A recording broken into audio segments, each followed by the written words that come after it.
Paper Mario The Thousand Year Door HD has bombed, or at the very least, has not done as well as Origami King or Sticker Star, right? There was no big explosion in sales upon the re-release of this GameCube classic. It sold reasonably well, like about 1.5 million, like 1.75 million units. But considering the amount of work they put in, how much it was highly requested, and most particularly how people have spent the past 20 years bitching, whining, complaining about how all they wanted was a traditional Paper Mario, and when they finally get it, it doesn't do as well as the stuff Nintendo was doing before, right? If anything, this demonstrates what I've been saying for a long time, is that the Thousand Year Door formula was stale. It was boring. It was uninspired. It wasn't even as good as Paper Mario 64 or Super Mario RPG. And yet, for some reason, fanboys, literal Muppets, are trying to tell you that, like, this is one of the best games ever made, that Nintendo got it right with this specific release, and all they wanted was, like, endless rehashes of the same thing. Forget Super Paper Mario, which innovated and gave it really cool action RPG aspects, gave it all these cool mechanics, had all these creative ideas. Forget Sticker Star and its intense difficulty and its incredible stage design.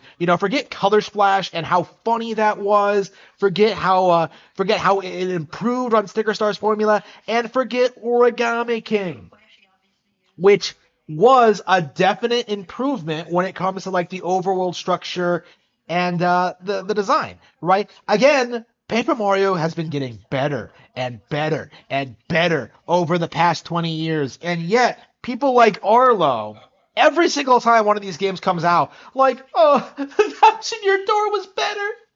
I just want to play that again. Well, then why don't you? Like, you don't have to limit Nintendo's creativity by forcing them to make the same game that they already made twice, considering how little, like, the Thousand Year Door actually innovated on Paper Mario 64 to begin with.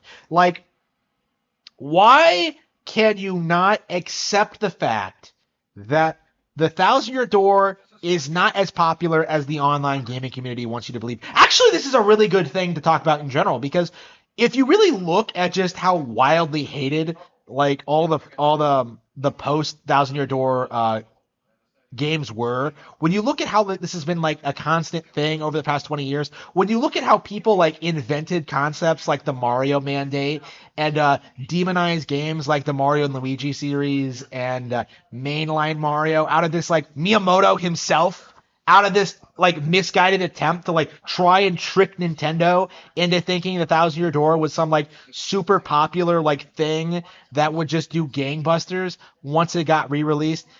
It didn't.